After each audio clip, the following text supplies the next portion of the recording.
कुरुवंश की उत्पत्ति। पुराणों के अनुसार ब्रह्मा जी से अत्रि, अत्रि से चंद्रमा, चंद्रमा से बुध और बुध से इलानंदन पुरूरवा का जन्म हुआ। पुरूरवा से आयु, आयु से राजा नहुष और नहुष से ययाति उत्पन्न हुए। ययाति से पुरु हुए। पुरु के वंश में भरत और भरत के कुल में राजा कुरु हुए। कुरु के वंश में शांतनु का जन्म हुआ। शांतनु से गंगानंदन भीष्म उत्पन्न हुए। उनके दो छोटे भाई और थे, चित्रांगद और विचित्रवीर्य। ये शांतनु से सत्यवती के गर्भ से उत्पन्न हुए थे। शांतनु के स्वर्गलोक चले जाने पर भीष्म ने अविवाहित रहकर अपने भाई विचित्रवीर्य के राज्य का पालन किया। भीष्म महाभारत के प्रमुख पात्रों में से एक हैं। ये महाराजा शांतनु के पुत्र थे। अपने पिता को दिए गए वचन के कारण इन्होंने आजीवन ब्रह्मचर्य का व्रत लिया था। इन्हें इच्छा मृत्यु का वरदान प्राप्त था।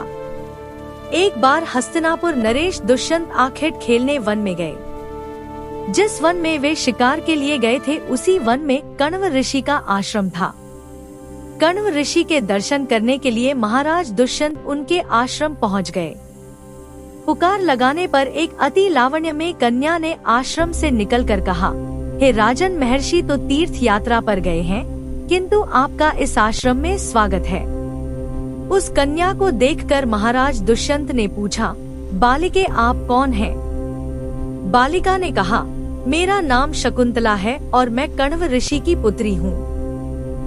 उस कन्या की बात सुनकर महाराज दुष्यंत आश्चर्यचकित होकर बोले, महर्षि तो आजन्म ब्रह्मचारी हैं, फिर आप उनकी पुत्री कैसे हैं?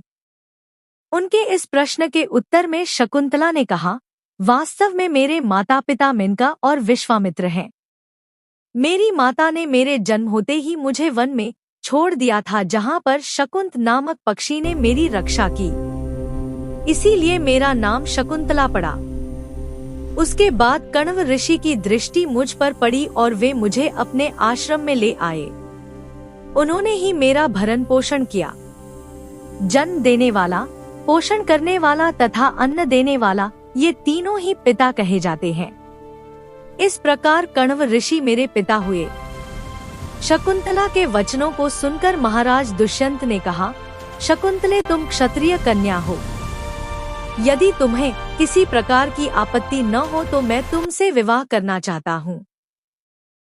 शकुंतला भी महाराज दुष्यंत पर मोहित हो चुकी थी। अतः